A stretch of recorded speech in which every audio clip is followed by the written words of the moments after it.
Shalom. Apa kabar Bapak Ibu semua? Semua sehat-sehat? Puji Tuhan ya, sehat. Ada yang sakit tidak apa-apa. Datang di gereja supaya dapat Tuhan, pulang kita sehat. Amin. Ya, firman adalah segala-gala dalam setiap kehidupan orang yang percaya kepada Tuhan. Oleh karena itu hari ini Bapak Ibu, dunia makin berputar tambah cepat dunia ini. Tuhan putar dunia ini makin hari makin cepat. Nah kalau saudara makin hari tidak sungguh-sungguh dengan Tuhan, saudara akan terlambat kereta. Akhirnya beli tiket baru karena terlambat. Ya, kita tidak boleh terlambat. Kalau cari Tuhan tidak boleh terlambat. Waktu kita harus lebih luar biasa kita beri hidup ini kepada Tuhan. Karena Dia segala-gala dalam kehidupan kita. Bapak Ibu, minggu ini adalah minggu yang berkualitas. Luar biasa ya. Gereja ini minggu yang berkualitas 951. Hari minggu yang berkualitas. Dari apa? 1560 kali hari minggu, 30 tahun program gereja. 2006, 15 Januari 2006 di Hotel Mandarin lantai 35. Gereja ini dibuka di Singapura, di dunia. Baru tersebar di Indonesia, sampai ke Australia, sampai ke Afrika, sampai ke Amerika.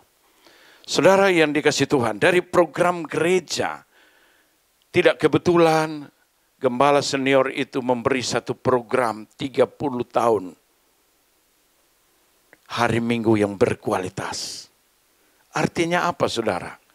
Setiap hari Senin sampai Sabtu mungkin Bapak Ibu sibuk bekerja. Lupa Tuhan, kadang-kadang lupa Tuhan. Berdoa juga lupa kadang-kadang. Baca firman pun lupa. Tapi hari Minggu itu harus berkualitas. Artinya memberi yang terbaik bagi Tuhan. Yang terbaik itu nilainya Tuhan yang menilai, bukan pendeta yang menilai, bukan teman, bukan suami, bukan siapa yang menilai kita. Yang terbaik itu Tuhan menilai Bapak, Ibu, dan saya. Nilainya ada di Tuhan. Hari ini kita datang mau jumpa siapa? Tuhan tahu hati kita masing-masing. Itu nilai. Berarti tidak sia-sia. Nilai yang Tuhan beri bagi hidup saudara tidak pernah sia-sia. Saudara ingat, nilai yang Tuhan beri tidak pernah sia-sia. Tapi kebaikan yang Tuhan beri bagi hidup saudara dan saya, seringkali kita sia-siakan itu. Tuhan tidak pernah sia-sia. Kalau hari ini Bapak Ibu sungguh-sungguh, kita naik ke atas, coba satu orang duluan di atas lihat. Ada nama saya yang ada di atas. Pasti ada. Gak mungkin gak ada Bapak Ibu. Tapi kita semua belum mau pulang kan? Iya, tapi kita akan pulang. Dan kita akan buktikan bahwa janji Tuhan itu iya dan amin. Amin. Saudara yang dikasih Tuhan, makanya minggu yang berkualitas. Jangan sia-siakan hari Minggu bagi orang yang percaya kepada Tuhan. Semua kesibukan harus dibuang, hari Minggu harus berkualitas. Saya harus memberi hidup saya kepada Tuhan. 2 jam saudara. Bayangkan satu hari dari Senin sampai Sabtu, saudara hitung berapa jam. Saudara sia-siakan hidup. Tapi hanya 2 jam. Tuhan berkata begini, dosamu merah seperti kermisi. Tapi hari ini kalau Anda datang sungguh-sungguh dengan Tuhan 2 jam, dosamu dihapus. Hari ini pulang dengan hati yang putih seperti salju. Itu firman Tuhan Bapak Ibu. Tapi ketika Anda di gereja putih seperti salju, keluar dari tempat ini bikin dosa di sana, Tuhan akan lupa kebaikanmu hari ini. Hati-hati Bapak Ibu, jangan main-main dengan firman Allah. Firman itu kekal. Dunia kita bisa merubah, mau ke sini, mau ke sini. Tapi firman kita tidak bisa merubah. Karena itu kekal selama-lamanya. Amin. Firman yang harus merubah hidup kita. Bukan kita yang harus merubah firman. Ini yang harus hati-hati. Banyak orang pandai merubah firman Allah. Tapi kita harus jadi orang yang bodoh di hadapan Tuhan. Supaya kita ikut taat melakukan apa yang Tuhan kehendaki di dalam kehidupan kita. Saudara, minggu ini mega project karakter Kristus. Ini gereja setiap minggu mega project, karakter Tuhan. Saudara mungkin bosan. Saudara, kita mau berubah hidup kita untuk sabar aja. Butuh waktu bertahun-tahun. Untuk mengampuni orang aja butuh waktu bertahun-tahun. Karena apa? Kedagingan kita makin kuat. Bukan firman yang makin kuat dalam kehidupan kita. Makanya karakter itu penting bagi saudara dan saya di dalam perjalanan. Semua orang Kristen yang ada di dunia yang hebat-hebat, semua butuh karakter dalam kehidupan mereka. Kalau tanpa karakter yang baik, mau pendeta yang topung, kalau tidak punya karakter yang baik, pasti ada orang ngomong. Di mimbar ngomongnya hebat, tapi di bawah tidak ada guna. Percuma Bapak Ibu. Karakter itu penting bagi orang yang percaya kepada Tuhan. Karena itu minggu ini hari Sabtu. Saudara ingat hari Sabtu? Taat, kasih, berkorban. Yang keempat, ketulusan. Catat saudara, ini mega project tambah satu lagi. Ya, dulu 21, sekarang 28. Setelah Summit tambah 7, jadi 28. Jadi hari Sabtu itu tambah apa? Ketulusan. Tulus itu hati kita harus tulus. Taat, kasih, berkorban. Kalau berkorban tanpa kasih tidak ada guna. Ketaatan tanpa kasih tidak ada guna. Ketulusan mesti ada kasih. Supaya tulus itu dari hati keluar. Ada kasih untuk mengasihi sesama di dalam kehidupan kita. Semua dasar kehidupan orang yang percaya itu harus ada dasar kasih. Kasih menutupi banyak dosa. Karena itu kasih makin hari harus makin besar. Bukan kasih makin hari harus makin berkurang. Tidak. Masih makin hari makin besar. Berarti makin hari saya harus bisa mengampuni. Bisa melakukan yang baik. Bisa melayani yang baik kalau kasih makin besar. Kalau melayani sesama dalam hidup ini. Kalau kasih makin besar. Kita tidak melihat dia cemberut, dia marah. Tetap kita melayani dengan kasih. Kalau kasih makin besar. Karena itu kita di akhir zaman, kita harus punya kasih yang makin besar dalam kehidupan kita. Supaya kita menjadi orang-orang Kristen yang betul membawa Tuhan dalam kehidupan kita. Untuk menjadi berkat bagi banyak orang. Amin. Kristen harus menjadi berkat. Amin. Hidup saya harus menjadi berkat. Kristen bukan mencari berkat. Tapi Kristen harus jadi berkat. Kenapa jadi berkat? Karena Tuhan yang besar ada dalam kehidupanmu. Amin. Dia menjamin hidup saudara dan saya. Jangan bimbang, jangan khawatir. Karena dia Allah yang besar, bukan Allah yang kecil. Kalau kita sungguh-sungguh kepada dia dalam kehidupan kita, dia akan memelihara setiap kehidupan kita. Sampai dia bawa pulang kita ke sorga yang kekal. Bapak Ibu yang diberkati Tuhan. Hari ini kita belajar karakter supaya kita bisa mendapatkan satu karakter yang baik dalam kehidupan kita dan kita boleh menunjukkan kepada semua orang. Kita masuk di dalam firman Allah pada pagi hari ini. Karakter Kristus membangun masa depan. Saudara, waktu tema ini keluar Bapak Ibu, saya baca berulang-ulang. Apakah kaitan karakter membangun masa depan?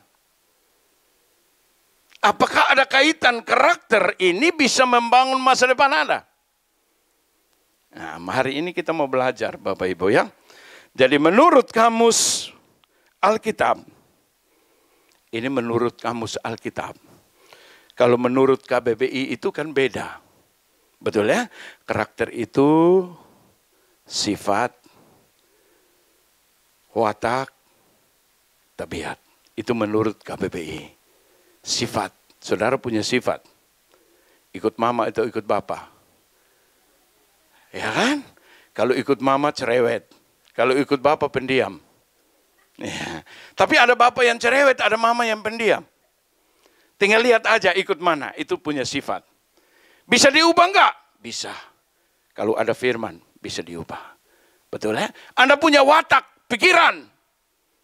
Kalau berpikir yang negatif terus, stres. Bisa depresi. Ini bisa diubah enggak? Bisa diubah. Lewat apa? Firman Allah yang bisa mengubah hidup kita.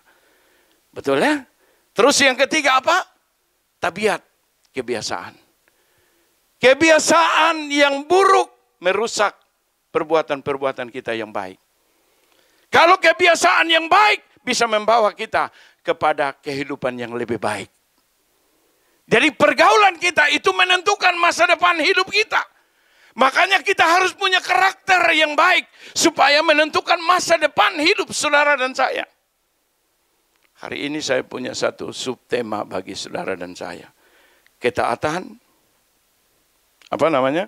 Ketaatan membangun masa depan. Tulis aja, ketaatan membangun masa depan. Nanti setelah dia tampil baru saya kasih firman. Tapi sekarang kita menurut kamus Alkitab. Ya, karakter menurut Alkitab. Kita belajar bersama-sama hari ini. Dari murid Tuhan. Menjalani hidup yang benar di hadapan Allah. Itu menurut Alkitab, itu karakter. Memiliki sikap yang takut akan Tuhan. Sehingga berusaha melakukan hal-hal yang memuliakan Tuhan. Ingat saudara, yang pertama apa? Menjalani hidup yang benar di hadapan Tuhan. Itu yang pertama. Ya toh? Yang kedua, memiliki apa? Memiliki rasa takut akan Tuhan. Itu penting bagi orang yang percaya. Bukan takut suami, bukan takut istri. Bukan takut bos di kantor. Kalau ada bos, dia terus rapi. Kalau bos nggak ada, dia mulai ribut cerewet. Betul ya saudara ya? Jadi ini bukan takut Tuhan. Kalau takut Tuhan, jauh dari istri, tetap takut Tuhan. Dekat dengan suami, jauh dari suami, tetap takut Tuhan. Anak di rumah, tetap takut Tuhan. Di luar pun dia takut Tuhan. Dia jaga hidupnya. Karena apa? Ada Tuhan. Amin. Jadi ini kita mesti tahu. Memiliki rasa takut akan Tuhan. Dan berusaha. Yang ketiga, kita berusaha dalam kehidupan kita. Supaya apa yang kita buat dan kita lakukan ini menyenangkan hati Tuhan. Kalau menyenangkan Tuhan, berarti menjadi berkat bagi sesama di dalam perjalanan hidup kita. Nah saudara yang dikasih Tuhan, karakter Tuhan membangun masa depan. Penting sekali kita punya karakter dalam kehidupan. Karena itu ketaatan saudara, kita belajar supaya kita mau taat. Hari ini saudara dan saya harus taat. Ketaatan membangun masa depan. Kita baca firman-Nya, Yosua pasal 1 ayat yang ke-7. Apa kaitannya? Ya, jadi supaya kita memiliki satu ketaatan karena ada masa depan yang Tuhan beri bagi hidup kita. Orang yang taat melakukan perintah Tuhan pada asa pasti ada masa depan yang baik dalam hidup ini. Orang yang taat perintah orang tua pasti ada masa depan. Hei nak, kamu harus taat, kamu harus rajin belajar, kamu harus sungguh-sungguh. Kalau dia taat, dia akan jadi orang yang berhasil. Karena apa? Punya masa depan. Kalau dia tidak taat, orang tua suruh ke sekolah, dia sembunyi. Ya kan? Satu minggu guru tanya, Bapak anaknya di mana? Tiap hari dia ke sekolah. Oh dia tidak pernah nongol di sekolah. Berarti dia tidak taat. Masa depan yang suram. Besok-besok dia akan menyesal sendiri. Makanya Tuhan bilang, hormatilah ayah dan ibumu supaya umurmu panjang. Asal masa depan yang Tuhan beri bagi kehidupan kita. Ini masa depan kita belajar saudara. Perhatikan saudara, apa kaitan karakter ketaatan dengan masa depan? Apa yang dikatakan Tuhan Allah kepada Yosua ketika dia menerima mandat untuk membawa bangsa Israel masuk ke tanah Kanaan. Karena Musa sudah tidak diizinkan masuk lagi ke tanah Kanaan. Yosua. Tapi sebelum Musa memberikan mandat itu kepada dia, Musa mengajarkan dia Taurat, Musa mengajarkan dia firman Allah. Makanya ketika dia menerima mandat itu, Tuhan ingatkan dia, Yosua, ya, hanya kuatkan dan teguhkanlah hatimu dengan sungguh-sungguh. Perhatikan dia bilang, kuatkan dan teguhkanlah hatimu dengan sungguh-sungguh. Kenapa hati yang harus sungguh-sungguh, Bapak Ibu? Persoalan manusia untuk mengiring Tuhan dalam hidup ini, hatinya itu menjadi persoalan. Makanya Tuhan bilang akan berikan hati yang baru, hati yang taat, hati yang melakukan firman Allah. Dia ganti bangsa Israel punya hati yang keras, yang tegar tengkuk, yang suka melawan Tuhan, yang suka menyembah berhala, yang tidak mau menyembah Tuhan sungguh-sungguh dalam hidup ini. Tuhan bilang dia ganti yang baru supaya kamu taat kepada Tuhan. Itu butuh waktu yang Tuhan beri bagi hidup saudara dan saya. Hari ini sungguh-sungguh bertindaklah. Hati-hati sesuai dengan apa? Seluruh hukum yang telah diperintahkan kepadamu oleh hambaku Musa. Janganlah menyimpang ke kanan atau ke kiri. Supaya apa? Engkau beruntung kemanapun engkau pergi. Itu masa depan. Supaya engkau ada dimanapun engkau beruntung. Karena itu masa depan. Tapi dengan komitmen dalam kehidupanmu. Engkau jangan menyimpang ke kiri dan ke kanan. Tapi harus ikut kebenaran firman Allah. Lurus. A tetap A. A tidak B. A tidak C. Tapi A tetap A. Amin. Supaya apa? Ada masa depan dalam kehidupanmu. Jangan pernah takut hidup ini. Kalau kita sungguh-sungguh kepada Tuhan. Hari ini jalanmu buntu. Masalahmu banyak. Sungguh-sungguhlah kepada Tuhan. Karena dialah sumber segala dalam setiap kehidupan kita. Amin. Dia tahu apa yang akan terjadi dalam kehidupan. Karena itu saudara, kita belajar bersama-sama. Supaya kita sungguh-sungguh kepada Tuhan. Kita jangan salah melangkah dalam hidup ini. Apa yang diperintahkan Tuhan bagi saudara dan saya. Perhatikan firman Allah. Kalau kita tidak pernah baca firman. Hanya hari Minggu datang 30 menit kita dengar firman Allah. Pulang selesai. Lupa semua. 1 minggu kita bekerja lupa firman Allah. Terus apa yang menuntun hidup kita? Makanya orang Kristen di gereja ini agak keras mendidik Bapak Ibu dan saya. Supaya kita dewasa iman. Kalau saudara duduk di sini 1 tahun masih tersinggung, berarti masih keras kepala. Betul ya saudara? Kita tidak boleh tersinggung. Kenapa? Tuhan bilang balas kejahatan dengan kebaikan. Kesempatan dia ngomong salah, kesempatan saya melakukan firman Allah untuk bisa mengampuni. Amin. Itu kesempatan. Kalau dia tidak pernah salah, bagaimana Anda bisa melakukan firman? Makanya Tuhan bilang balas kejahatan dengan kebaikan. Teman buat salah, jangan suruh dia buat salah. Kalau dia buat salah, ya sudah mengampuni. Kenapa mesti mengorek hidup saya? Kenapa saya mesti tersinggung? Kan yang salah saya nanti, yang dosa saya. Yang tersinggung saya, yang dosa saya. Dia aman aja, dia tidak peduli. Betul ya saudara ya? Yang saya, sekarang perhatikan hidupmu. Tema Januari apa? Membangun pribadimu berkarakter Kristus. Kita sudah bangun pribadi kita. Untuk berkarakter. Betul ya? Yang Februari, apalagi? Menunjukkan karakter ini kepada orang lain. Tampilkan karakter, berarti kita harus melakukan. Tunjukkan sabar, tunjukkan setia, tunjukkan taat. Merendahkan diri, saudara. Jadi kita tunjukkan kepada orang. Supaya dia tahu ini orang Kristen. Yang menunjukkan karakter. Sekarang saudara beda lagi, saudara. Bulan Maret ini, saudara. Kalau kita punya karakter yang baik dalam kehidupan, ada masa depan yang Tuhan beri bagi hidup saudara dan saya. Amin. Umur panjang. Saudara kalau punya karakter yang baik, tiap hari senyum terus, umur tambah 10 tahun. Amin. Iya dong. Iya, tambah muda. Tapi sudah ada suami istri, jangan menikah lagi. Itu bahaya juga. Iya kan? Ya, jadi semua kita belajar Bapak Ibu. Saudara yang dikasihi Tuhan, mari kita masuk. Yang pertama tadi menurut kamus, menjalani hidup yang benar. Ada satu contoh di dalam Alkitab. Dia punya masa depan ketika dia melakukan hidup ini yang benar di hadapan Tuhan. Siapa itu? Yang pertama, Nuh. Kita baca dulu dalam Kejadian pasal 6 ayat yang ke-9. Kejadian 6 ayat yang ke-9. Menjalani hidup yang benar. Kalau zaman dulu, tidak ada Nuh, istri dan ketiga anak dan menantu. Hari ini Bapak, Ibu dan saya tidak ada lagi. Kenapa? Karena manusia sudah cenderung melakukan kejahatan. Dunia mau akhir ini, banyak kejahatan akan terjadi. Karena itu orang yang percaya kepada Tuhan. Kita lihat kejahatan yang makin banyak. Kita harus membawa hidup kita lebih lagi dengan Tuhan. Membangun satu hubungan yang baik dengan Tuhan. Supaya apa? Kita jangan terpengaruh dengan kejahatan. Tapi kita punya Tuhan dalam kehidupan kita. Amin. Itu yang menjadi kekuatan bagi kita. Perhatikan dia berkata, inilah riwayat Nuh. Nuh adalah seorang yang benar. Perhatikan, orang yang benar. Dan tidak bercela. Betul ya? Di antara orang-orang sesamanya. Dan Nuh itu hidup bergaul dengan siapa? Allah. Orang yang benar tidak bercela. Saman itu saman yang rusak. Zaman yang melakukan banyak kejahatan dalam hidup ini. Kita baca terus. Ayat yang ke-10.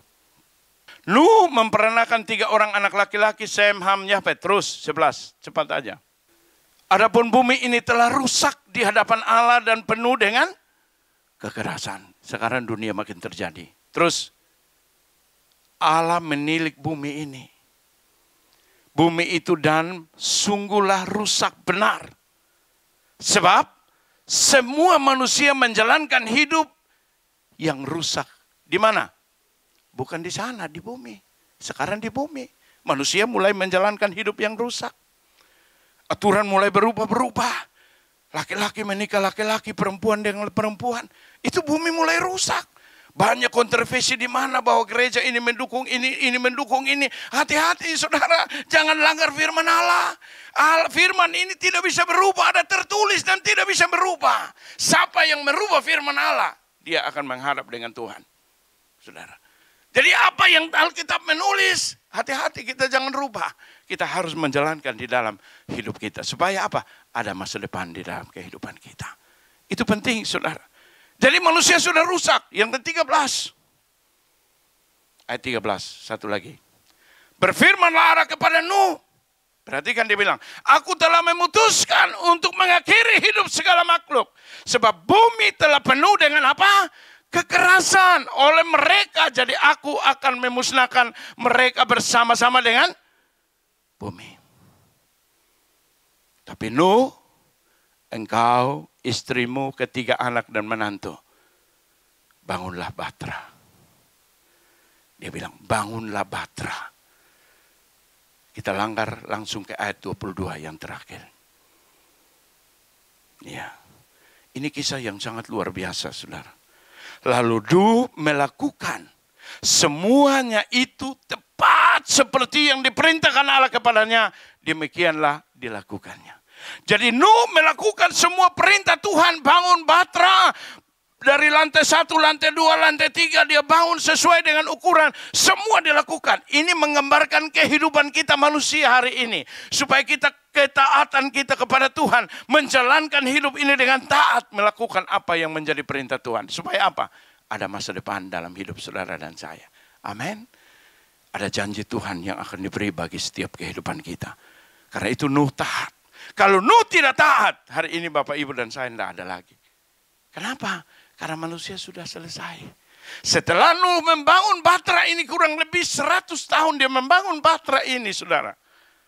Hujan itu turun 40 hari, 40 malam. Manusia tidak bisa berdaya. Mau lari kemana? Gak bisa. Semua penuh dengan air. Saudara mau coba? 3 hari, 3 malam hujan? Pasti banjir lebih besar lagi. Tidak ada bilang tidak, saudara. Ya, tahun yang lalu Seroja di NTT itu hujan 2 malam. 2 hari berturut-turut hujan tidak berhenti. Malam terakhir itu hari Minggu tidak berhenti.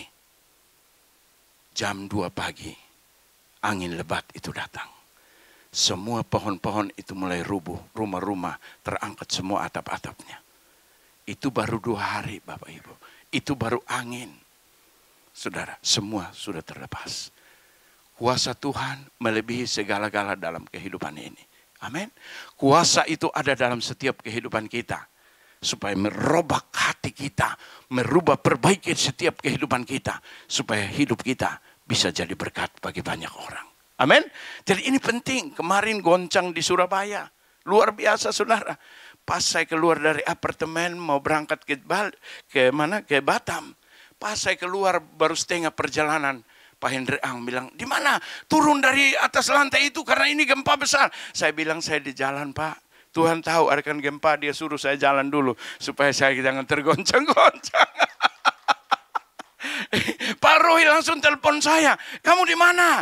Saya di apartemen lagi telepon saya. Pak kalau ada di lantai 19 turun karena ada gempa. Pak Roy bilang saya di Manado, ya kan? Kamu ada di mana? Dia tahu saya ada di Surabaya. Pak saya di airport, lagi menikmati di airport, ya kan? Tidak ada gempa di airport. Jadi saudara yang dikasih Tuhan, gempa goncang, semua orang imannya tergoncang. seharusnya makin goncang dunia ini, iman Anda harus makin lebih kuat. Anda tenang dalam kehidupan ini. Kenapa? Karena ada Tuhan dalam kehidupan kita. Amin. Tuhan tidak pernah meninggalkan hidup kita. Tapi seringkali kita mulai khawatir dan takut. Kenapa? Kita yang menjauhkan hidup kita dengan Tuhan. Kalau kita mengasihi Tuhan, kita membangun satu hubungan yang baik dengan Tuhan. Amin. Kalau kita tidak mengasihi Tuhan, tidak abaikan Tuhan. Dunia lebih penting daripada Tuhan. Tapi kalau Anda mengasihi Tuhan, Tuhan harus lebih penting daripada semua yang saya miliki dalam hidup ini. Amin. Mari kita belajar bersama-sama. Saudara, yang kedua, waktunya sangat terlalu cepat, Bapak Ibu. Mazmur 25 ayat yang ke-14. Ini kita berbicara tentang bergaul. Tuhan bergaul karib. Dengan apa? Orang yang takut akan Dia. Dan perjanjiannya diberitahukan kepada Tuhan bergaul karib. Dengan siapa? Orang yang takut akan Tuhan. Hari ini bangun hidupmu takut Tuhan. Kalau Anda takut Tuhan, di mana-mana ada Tuhan. Anda jalan di mana bawa Tuhan. Bawa kemanapun bawa Tuhan. Ya, istri nggak ada, takut Tuhan. Jangan ganggu ya, saya punya istri. Betul ya saudara? Ya, kalau suami nggak ada jauh-jauh, jangan ganggu. Saya sudah punya suami. Ya kan? Bapak mama nggak ada, dia larang saya. Nggak boleh ke naik klub, nggak boleh ke mana-mana. Oh, mereka pulang ke Indonesia. Saya ada sendiri di sini. Tapi ada Tuhan. Bapak, dia ingat. Bapak bilang, jangan kamu keluar, tetap di rumah. Dia ingat itu ada Tuhan. Dia takut Tuhan, dia tetap di rumah. Dia tidak keluar. Amin. Tuhan mengontrol hidup saudara dan saya dimanapun Anda berada. Kenapa kita harus takut akan Tuhan? Karena itu bagian penting bagi hidup saudara dan saya. Kita rasa bahwa Dia ada dalam kehidupan kita. Kalau Dia ada, Dia mengontrol hidup kita. Supaya kita jangan buat salah dalam kehidupan ini. Berarti kalau suami takut Tuhan, istri takut Tuhan, hidup rumah tangga pasti ada damai. Amin. Hidup rumah tangga pasti ada sukacita. Kamu mau ke Indonesia, mau 1 bulan pun tidak apa-apa. Ya, iya kan? Dulu saya bertobat dulu, baru saya mau jalan. Saya bilang istri saya ke Batam 20 hari, pulang dengan kamu di rumah 10 hari. Setuju nggak? Setuju. Dulu nggak setuju. Pergi sebentar mesti pulang cepat. Karena suami tidak takut Tuhan. Kalau suami takut Tuhan, 1 bulan pun tidak apa-apa. Pasti aman. Karena ada bersama dengan Tuhan. Amin. Jadi hari ini Anda mesti belajar bersama Tuhan. Takut Tuhan. Supaya Tuhan mengontrol setiap kehidupan kita. Supaya kita menjadi orang-orang yang berbahagia. Yang kedua, yang terakhir. Berusaha melakukan hal-hal yang memuliakan Allah. Kita baca dulu. Kejadian pasal 39. Ayat 9 dan 10. Bahkan di rumah ini tidak lebih besar kuasa daripadaku. Yusuf bilang kepada istri Potifar, yang cantik, yang kaya, yang ada di rumah sama-sama 2 orang. Betul ya saudara ya? Ya. Dan tiada yang tidak diserahkan kepadaku selain daripada engkau. Sebab engkau istrinya. Yusuf bilang, kamu itu istrinya. Ya, Potifar dia serahkan semua rumah, saya mau ngatur bagaimana itu urusan saya. Tapi kamu tidak. Karena kamu istrinya. Ya kan? Bagaimanakah mungkin aku melakukan kejahatan yang besar ini dan berbuat dosa terhadap Allah? Yusuf dia tahu kalau dia bikin dosa, dia selingkuh dengan istrinya. Dosa itu kepada Allah. Bukan kepada Potifar dulu, kepada Allah. Karena Potifar nggak ada di rumah. Mereka 2 sendiri kan bebas, saudara. Tapi dia takut akan Tuhan. Dosa kepada Tuhan, makanya dia berusaha hidupnya untuk menyenangkan Tuhan. Walaupun nanti saudara akhirnya ditarik jasnya, dipegang jasnya, dilaporkan kepada suaminya, masukkan di dalam penjara pun. Dia tidak takut saudara. Karena dia takut dia melakukan dosa. Kalau dia difitnah pun dia tidak pernah takut. Kenapa?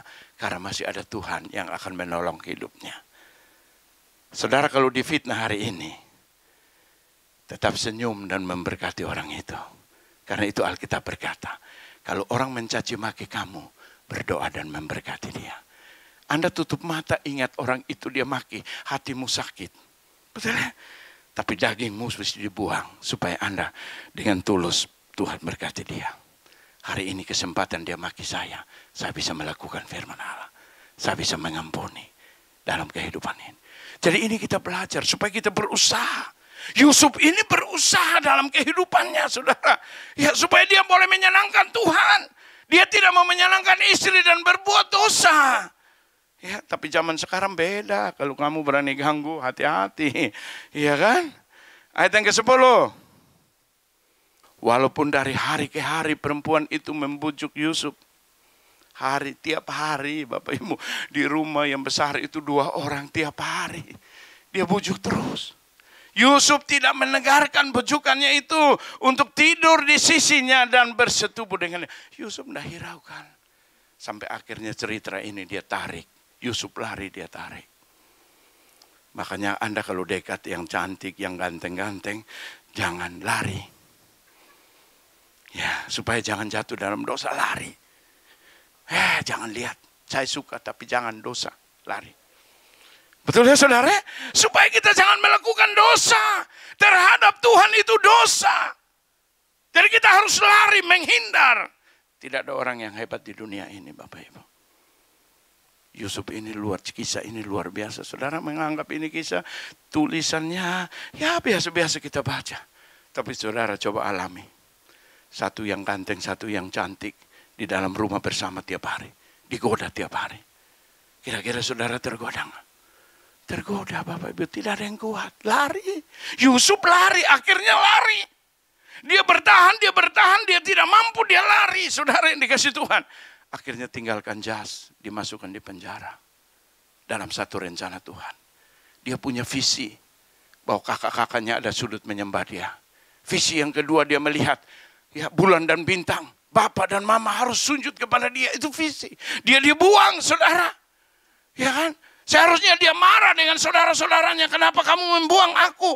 Kenapa kamu melempar aku? Tapi dia berusaha dalam kehidupannya. Karena dia mengerti apa yang menjadi rencana Tuhan dalam kehidupannya. Dia terus mempertahankan karakter yang baik. Karena ada masa depan yang Tuhan sediakan dalam kehidupannya. Amin. Hari ini kita tidak tahu masa depan kita. Tapi kalau kita ikut Tuhan dalam kehidupan ini.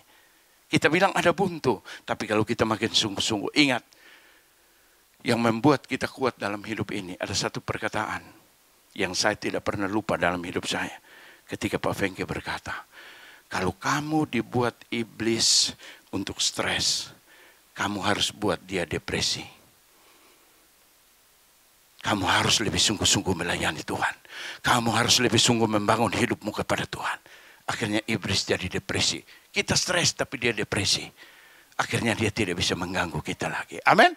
Itu kata yang saya simpan dalam hidup saya. Jadi ketika banyak masalah datang dalam hidup saya makin lebih mendekatkan hidup dengan Tuhan. Saya makin lebih sungguh-sungguh mengasihi Tuhan dalam hidup ini. Masalah itu akan hilang. Karena Tuhan membuat masalah itu bisa hilang. Amin. Tidak terbekaskan dalam hidup ini. Saudara, banyak masalah yang tidak bisa keluar dari hidupmu. Tapi kalau Anda sungguh-sungguh kepada Tuhan hari ini, masalah itu akan lenyap dan saudara tidak terpikirkan. Oh, ternyata sudah hilang. Kenapa? Saya makin sungguh-sungguh melayani Tuhan. Saya makin lebih giat lagi untuk Tuhan. Saya membawa hidup saya harus rajin, saya harus giat, saya harus sungguh-sungguh dengan Tuhan. Yusuf sama saudara yang dikasih Tuhan. Akhirnya yang terakhir, kita baca dulu. Yang terakhir, lagi 3 menit. Kejadian 45. Ayat 4-8. Apa yang Yusuf katakan kepada saudara-saudaranya. Mereka takut ketika kelaparan mereka datang beli beras, beli semua. Yusuf dia tahu mereka, tapi mereka tidak kenal Yusuf. Karena dulu masih kecil umur 17, mereka buang di sumur, mereka jual dia saudara ke Mesir. Tapi dia punya kata-kata yang luar biasa saudara. Ketika kita berjalan bersama Tuhan, ada di rel Tuhan, Tuhan akan membawa kita menjadi orang-orang yang punya masa depan yang baik. Untuk bisa menolong sesama dalam kehidupan kita. Perhatikan dia berkata. Lalu kata Yusuf kepada saudara-saudaranya itu, marilah dekat-dekat. Maka mendekatlah mereka. Katanya lagi, akulah Yusuf, saudaramu yang kamu jual ke Mesir. Mereka kaget. Ya kan, buang di sumur, mau bunuh. Tapi seharusnya dia marah kepada mereka karena dia berkuasa di Mesir. Tapi tuh Yusuf masih pegang visi itu. Gereja ini ada visi.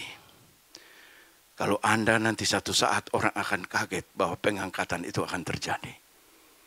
Saudara jangan kaget. Benar. Bukan berarti saya mau saudara tetap di gereja mengamat. Tidak. Tetap cinta kepada Tuhan. Lakukan apa yang Tuhan mau dalam kehidupanmu. Anda akan menikmati visi yang Tuhan beri dalam hidup ini.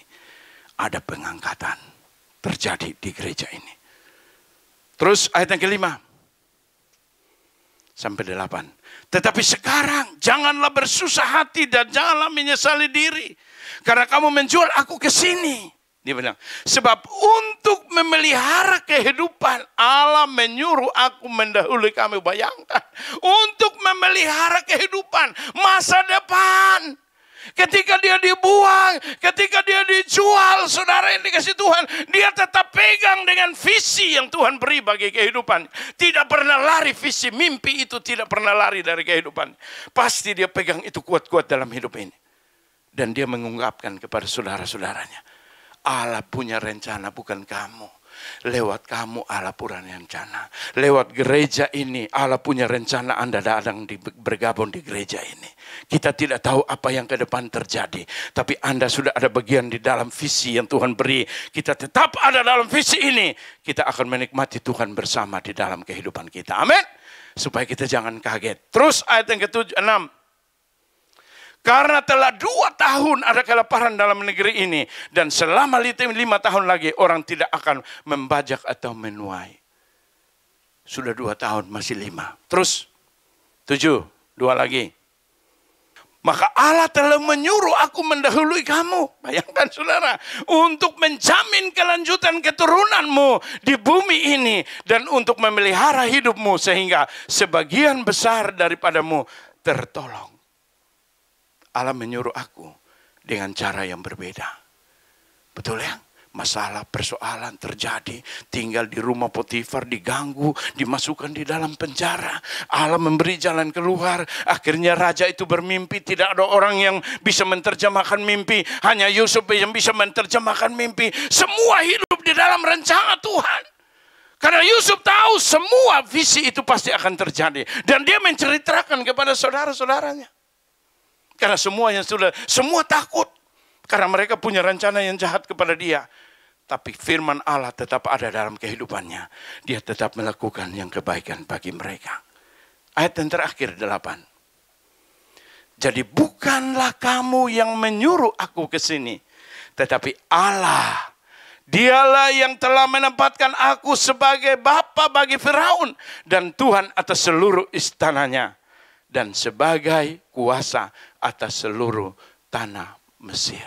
Perhatikan dia bilang, jadi bukanlah kamu yang menyuruh aku ke sini, tapi Allah yang menyuruh aku ke sini. Lewat perbuatanmu yang jahat itu, aku tetap mempertahankan hidupku. Supaya aku tetap mau mengampuni, mengasihi, ada dalam rencana Tuhan dalam hidup ini. Karena ada masa depan yang Tuhan siapkan lewat hidupku. Untuk semua keluarga dan orang-orang Israel. Akhirnya bapaknya dibawa ke sana. Mereka tinggal di Gosen, dipelihara di sana. Oleh karena Yusuf, Tuhan punya rencana ada masa depan. Yusuf kalau dia berbuat zina, dia jahat. Tidak mungkin rencana Allah itu terjadi dalam kehidupannya.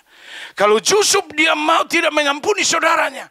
Tidak mungkin masa depan itu ada dalam kehidupannya. Karena itu ketaatan itu membuat saudara dan saya untuk bisa mendapatkan masa depan yang Tuhan beri bagi hidup saudara dan saya. Amin. Mari kita bangkit berdiri. Kita mau berdoa kepada Tuhan.